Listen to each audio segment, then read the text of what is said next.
بسم الله الرحمن الرحيم. أعزائي المشاهدين في كل مكان، أهلا بكم في حلقة جديدة والحديث عن مستجدات الأزمة ما بين النادي الأهلي من جهة وما بين رابطة الأندية واتحاد الكرة والزمالك وبيراميدز من جهة تانية. الأزمة اللي من آخر مرة اتكلمنا فيها معاكم في الفيديو قبل اللي فات حصلت فيها متغيرات كتير خلال الأيام اللي فاتت. شفنا قرار اللجنة الأولمبية وقرارها اللي طلع واللي صدقت بيه على قرار رابطة الأندية، واعتبرت الأهلي مهزوم من الزمالك 3-0 وخصمت منه 3 نقط في آخر الموسم، علشان بعدها النادي الأهلي يروح للجنة الاستئناف في الاتحاد المصري لكرة القدم كآخر خطوة ليه قبل التصعيد للجهات الخارجية وللفيفا وللمحكمة الرياضية، وعلشان بعدها تطلع علينا رابطة الأندية في ليلة العيد وتصدر قرار صادم للزملكاوية والبيراميدز، وبتعلن انها بتغير قرارها في نقطة خصم ال3 نقط من الأهلي في آخر الموسم، وان النادي الأهلي فقط هيعتبر مهزوما في لقاء القمة. أحداث كتير وحاجات كتير حصلت في اليومين 3 اللي فاتوا،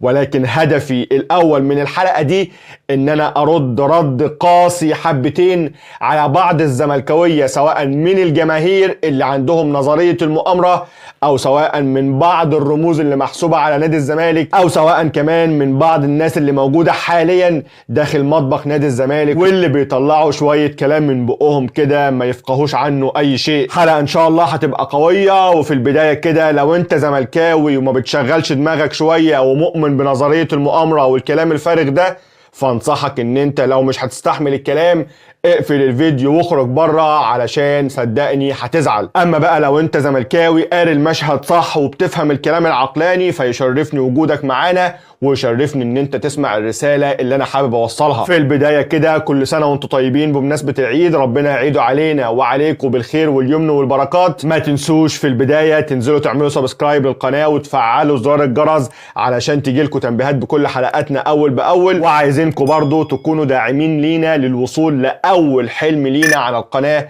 واول 1000 سبسكرايبرز. فانزلوا بقى كده يلا اعملوا سبسكرايب للقناة واعملوا لايك وشير كتير للحلقة علشان تترشح على منصة اليوتيوب ويشوفها اكبر عدد ممكن من الناس. ويلا بينا بقى جهزوا كده قعدتكم الحلوة وتعالوا بقى يلا علشان ندخل في التفاصيل المثيرة جدا جدا.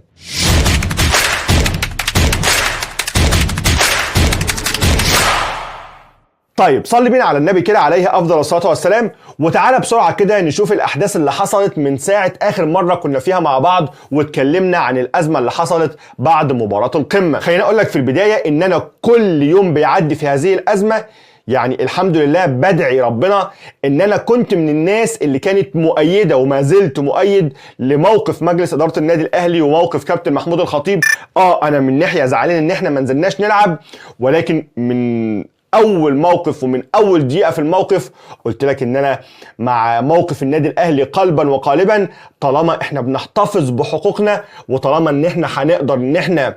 يعني نرمي طوبه في هذا المستنقع العفن اللي بيدير الكره المصريه، فالحمد لله لسه ثابت على موقفي انه اللي بيعمله النادي الاهلي ده بيكشف ورق توت وبيعري ناس كتير جدا في المنظومه الكرويه، وبيبين فساد كبير مستشري في الكرة المصرية من زمن الزمن. اللي حصل زي ما انت عارف كده ان النادي الاهلي ما راحش مباراة القمة، ما انسحبش، ولكنه اعتراضا على انه ما تنفذش الكلام اللي هو كان عايزه واللي رابطة الاندية هي كمان قالته لاتحاد الكرة في استقدام حكام اجانب، وتفاجئ الجميع بتعيين الحكام المصريين لادارة لقاء القمة، وعلى اساسه النادي الاهلي ما راحش المباراة، علشان بعد كده تصدر رابطة الاندية قرارها باعتبار النادي الاهلي مهزوم 3-0 من نادي الزمالك وخصم 3 نقط في اخر الموسم، وكمان تحميل النادي الاهلي تكاليف المادية او الخسائر المادية اللي كانت في المباراة. بعدها النادي الاهلي لجأ للجنة الاولمبية المصرية كأول خطوة يعملها النادي الأهلي للحفاظ على حقوقه في إعادة المباراة، والناس كلها واحنا كلنا فضلنا مستنين اللجنة الأولمبية هيطلع قرارها ايه بعد ما النادي الأهلي قدم مستندات كتير جدا واتكلمنا عنها المرة اللي فاتت، من أبرزها طبعا التصريح المثير جدا لإيهاب الكومي عضو مجلس إدارة الاتحاد المصري السابق، واللي من ساعة ما قالوا انه بيحصل فيه محاباة وانه بيحصل فيه توجيه، وهو كان عضو في مجلس إدارة الاتحاد المصري، بيحصل توجيه للدوري لنادي بيراميدز، بعدها ما شفناهوش تاني على القنوات، تم وقفه ومحدش فكر ان هو يحقق في الكلام اللي هو قاله. وبعدها طلع قرار اللجنة الأولمبية المصرية بالتصديق على قرار رابطة الأندية باعتبار الأهلي مهزوم 3-0 وخصم 3 نقط في آخر الموسم وتحميله الأعباء والخسائر المادية اللي حصلت في مباراة القمة. بعدها النادي الأهلي راح لخطوته الثانية وما تنزلش عن حقوقه وما يأسش، وفضل النادي الأهلي اللي لازم نوجه لمجلس إدارته كل التحية ان هم بيدوروا على حق النادي الأهلي وعلى حقوقه. النادي الأهلي اللي لجأ كخطوة تانية للجنة الاستئناف في الاتحاد المصري لكرة القدم، واللي هتكون هي آخر خطوة يلجأ لها النادي الأهلي، وعلى أساسه النادي الأهلي هيشوف قرارها ايه. لو طلع قرار لجنة الاستئناف هو نفسه قرار رابطة الأندية واللجنة الأولمبية المصرية، بعدها النادي الأهلي هيصعد بقى دوليا وهيروح للمحكمة الرياضية وللفيفا. وده اللي عرفه او ده اللي عرفته او ده اللي حس بيه معظم الوسط الكروي المصري، اتحاد الكوره ورابطه الانديه وكل المسؤولين، ان النادي الاهلي ما بيجيبش ورا، وان النادي الاهلي مش حنفي زي ما الزملكاويه بيقولوا، وان النادي الاهلي ما بيرجعش في كلامه، وان النادي الاهلي هيحتفظ بحقوقه وهيحافظ على حقوقه. وعلشان كده بدأوا يخافوا على نفسهم، لان هم عارفين انه قرار الاهلي صح، وانه النادي الاهلي الخطوات اللي هو ماشي فيها هي اللي صح، وانه النادي الاهلي هو اللي بيحاول ان هو يصلح المنظومة العافنة اللي بتدير الكرة المصرية. علشان كده كلنا شفنا رابطة الاندية في ليلة العيد بتطلع قرار وبتطلع بيان بتعلن فيه ان هي بتتراجع عن بند من بنود العقاب اللي وقعته على النادي الاهلي. ويعني البيان اللي هي طلعته دوت بيدين رابطة الأندية وبيدين اتحاد الكرة وبيدين كل المسؤولين في الوسط الرياضي المصري، وبيبين ان النادي الأهلي قراره كان على حق. رابطة الأندية طلعت اعلنت ان النادي الأهلي هيفضل مهزوم او هيفضل نتيجة المباراة 3-0 لنادي الزمالك، ولكن بتعلن ان هي مش هتخصم من النادي الاهلي 3 نقط في اخر الموسم، وده على حسب كلامها لان النادي الاهلي ما تعمدش الانسحاب، وان النادي الاهلي كان بيدور على حقوقه وبيدور على العدالة. رابطة الاندية بتثبت وبتأكد للجميع ان النادي الاهلي من البداية كان هو اللي على حق، وان رابطة الاندية دي نفسها بتغير كلامها كل يوم وبتغير كلامها كل مرة، وان هي قدام اللجنة الأولمبية المصرية قالت ان النادي الاهلي ما طلبش، وان هي دلوقتي بتيجي وبترجع وبتقول ان النادي الاهلي طلب حكام اجانب، وان النادي الاهلي على حق. قرار من ساعة ما طلع وفي ريحة شياط خارجة من 100 عقبة وريحة شياط خارجة من بيراميدز، وده طبعا لان هم مش مصدقين اللي بيحصل.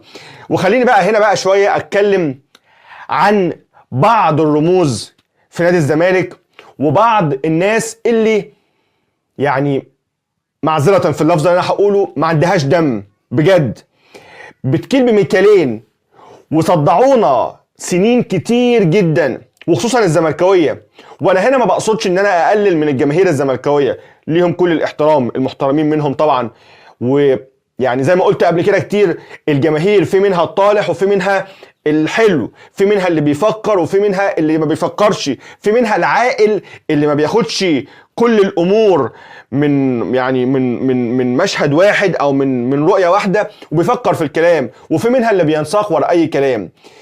لما يطلع ناس المفروض ان هي ناس مسؤولة في كرة القدم وناس عندها يعني مناصب كبيرة في كرة القدم،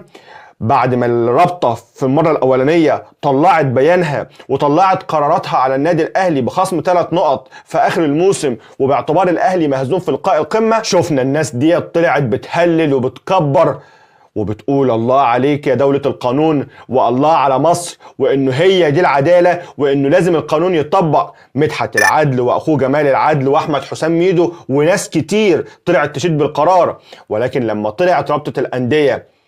ورجعت في قرارها وخصمت او اعلنت ان هي مش هتخصم 3 نقط من النادي الاهلي في اخر الموسم، نفس الاسامي ونفس الشخصيات رجعت تشتم من تاني وتقول انه الدولة مفيش فيها عدل وانه المنظومة مفيش فيها عدل وكلام من اللي انت عارفه. لما يبقى واحد زي مدحت العدل المفروض ان هو شخصية مؤثرة وشخصية مفكرة وراجل مثقف، لما يطلع منه كلام زي ده هو واخوه، يبقى لازم تعرف انه بقية العقليات اللي بتستقبل الرسائل دي في النادي ما تختلفش عنهم كتير. كتير. لما تشوف احمد حسام ميدو اللي كان طالع قبل لقاء القمه يا دوبك بيومين 2 عامل لنا مؤتمر صحفي لمده ساعه ونص بيشتكي فيه هو وناديه من التحكيم المصري، لما تشوفه بقى بيطلع يهاجم رابطه الانديه بعد البيان اللي هي طلعته من يومين، تعرف انه النادي الاهلي على حق، وانه النادي الاهلي بيكشف كل الناس دي وغيرها كتير. نادي الزمالك اللي بيديروا وبيسوقوا دلوقتي مجموعه، ويعني اعذرني يا عزيزي الزملكاوي ان انا اقول لك بيديروا مجموعه من الفشله،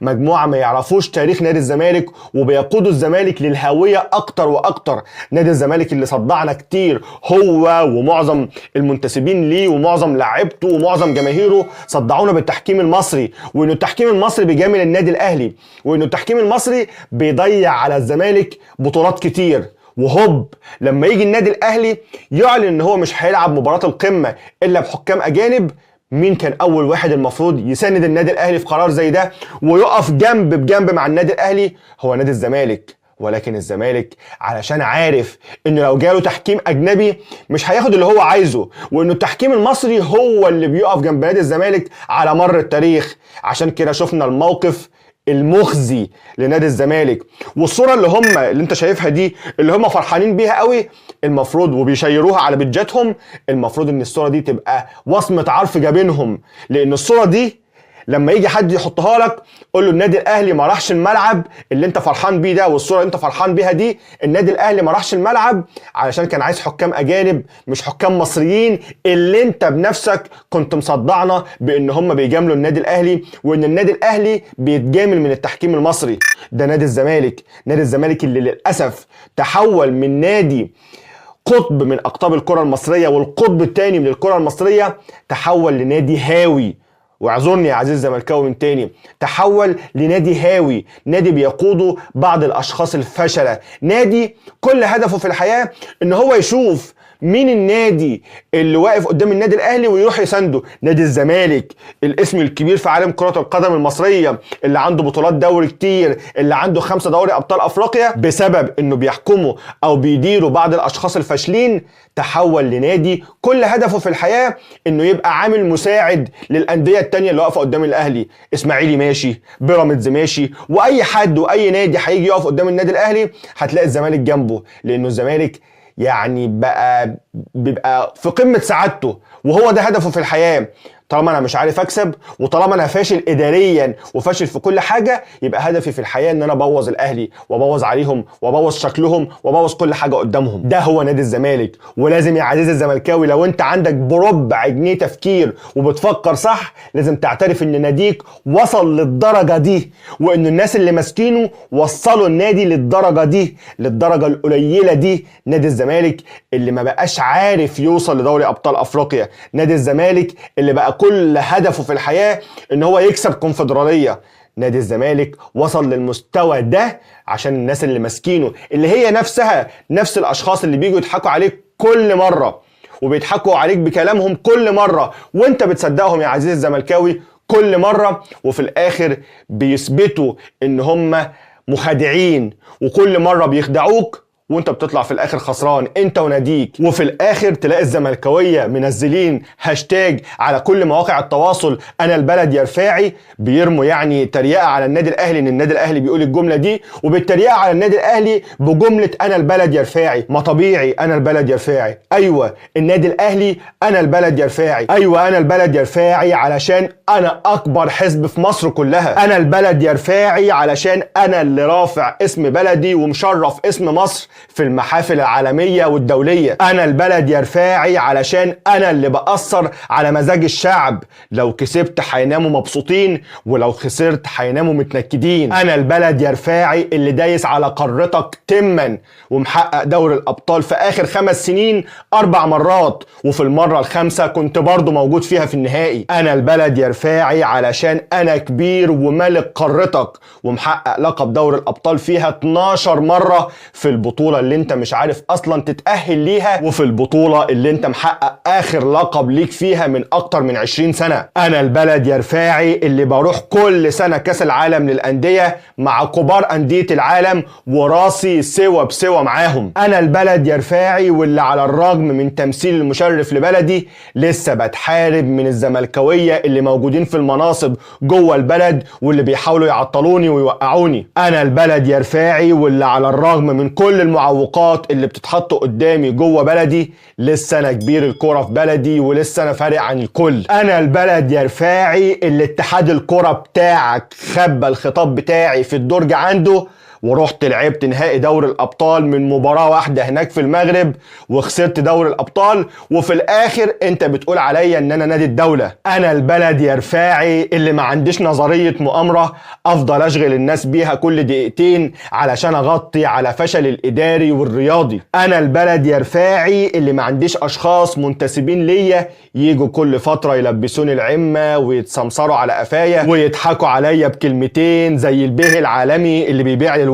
انا البلد يا رفاعي اللي ما عنديش رئيس نادي بيشتم جماهيره ولا يقلع لهم الله يعزك الشوز ولا يتنطط عليهم. انا البلد يا رفاعي علشان ما نزلتش من مستوايا ولا من تاريخي وقيمتي وبقيت اداة مساعدة لنادي تاني لسه ابن امبارح، وبقى كل دوري ان انا اساعده في تحقيق القابه علشان غريمي ما ياخدهاش. انا البلد يا رفاعي اللي عندي استقرار مالي وفني واداري، وعلشان كده لعبتك انت نفسها بتحب تجيلي من اول رضا عبد العال لطارق السعيد لمحمد صديق لصبر رحيل لمعتز اينو لمحمود كهربا لامام عاشور لاشرف بن شرقي ولسه القوس مفتوح. انا البلد يا رفاعي علشان ما عنديش ملف قد كده في الفيفا كله قضايا ضدي من لاعبين ومدربين سابقين وسمعتي وحشة في الفيفا. انا البلد يا رفاعي وحفضل انا البلد بتاريخي وقيمي ومبادئي، ويا ريتك يا رفاعي تتعلم مني وتساعد نفسك وتبقى زيي. هاشتاج انا البلد يا رفاعي ده المفروض ان انت كزملكاوي لو بتعرف تقيس الامور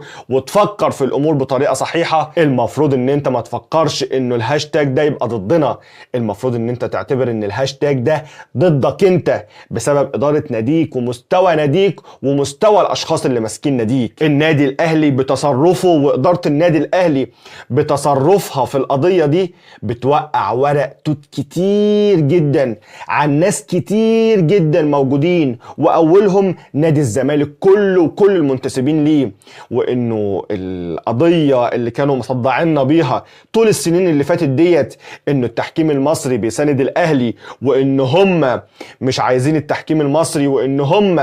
بيخسروا بالتحكيم المصري دي سقطت للابد. وبعد كده ما عادش حد هيصدقكم لما تقولوا ان التحكيم المصري ضدنا وبيساعد النادي الاهلي، لا حد هيصدقكم ولا حد بقت هتدخل عليه الضحكه دي واللبانه دي، ولا حد هيبقى عنده استعداد ان هو يصدقكم من تاني لان انتوا بينتوا كذبكم لما مرضتوش ان انتوا تساندوا النادي الاهلي في الموقف اللي اخده بما انكم انتوا بتشتكوا من التحكيم المصري. لكن انتوا وبيراميدز يا مؤمن تخيل ان بيراميدز المباراة اللي جاية ما بين الاهلي والبيراميدز، بيراميدز بعد ما كان عاوز حكام اجانب بيبعت لاتحاد الكورة ويقول له انا خلاص مش عايز حكام اجانب وعاوز العب بالتحكيم المصري. بيراميدز والزمالك بتسقط عنهم ورقة التوت اللي بتعريهم كلهم، واتحاد الكورة طلع بيانه انه النادي الاهلي مستمر في طلبه بحكام اجانب لمباراته مع بيراميدز عشان التاريخ يثبت والموقف اللي احنا فيه ده والتاريخ هيثبت ان النادي الاهلي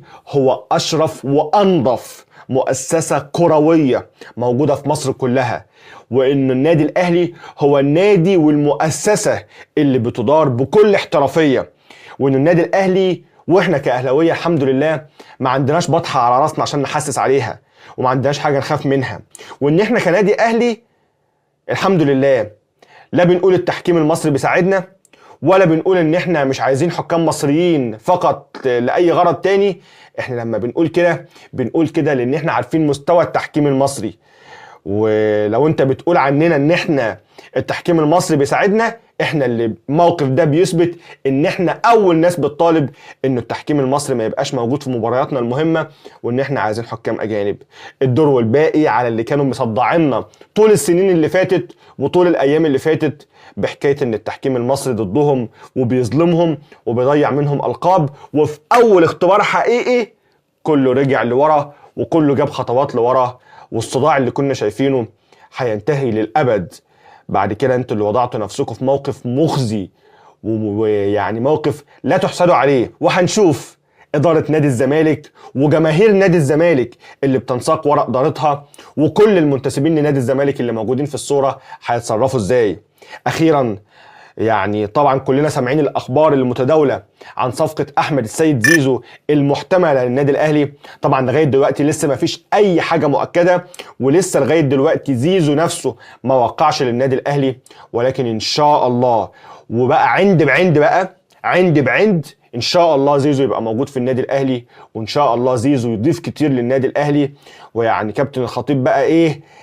يعني بما انك انت يا زمالك ما وقفتش معايا، بما انك انت مش عايز التحكيم المصري وشايف ان التحكيم المصري بيظلمك ورجعت لورا ووقفت ضدي، فان شاء الله بقى هناخد زيزو من قلب 100 عقبه، وان شاء الله هيجي النادي الاهلي وهيجي يلعب معانا كاس العالم للانديه وهيضيف لنا كتير. عاش النادي الاهلي انضف وانقى واحسن قلعه رياضيه، وهو ده بقى اكبر قلعه رياضيه مش بس في مصر، مش بس في افريقيا، في الشرق الاوسط كله. في الاخير قول لي رايك انت في التعليقات، شايف الازمه الحاليه ديت، شايف مبدا النادي الاهلي وقرار النادي الاهلي بعد بيان الرابطه وبعد كل البيانات اللي طلعت، لسه شايف ان قرار النادي الاهلي كان غلط، ولا زي كده شايف ان القرار ده كان صح الصح وبين كل الناس على حقيقتها، وبقينا كلنا شايفين الناس دي كلها اقزام صغيرين قدامنا واحنا اللي راسنا وهاماتنا مرفوعه؟ قول لي رايك في التعليقات، وشارك الحلقه وشاركني رايك في التعليقات وتفاعل مع الحلقه، وانزل بقى اعمل سبسكرايب للقناه، فعل زر الجرس عشان تجيلك تنبيهات بكل حلقاتنا، وعايزينك تبقى داعم لينا للوصول لاول حلم لينا على القناه واول 1000 سبسكرايبرز. انزل اعمل على طول سبسكرايب للقناه واعمل لايك وشير كتير علشان تترشح على منصه اليوتيوب ويشوفها اكبر عدد ممكن من الناس. كل سنه وانتم طيبين، عيد سعيد عليكم، اتمنى لكم كل الخير ان شاء الله. اشوفكم على خير ان شاء الله في حلقات جديده، استودعكم الله، السلام عليكم.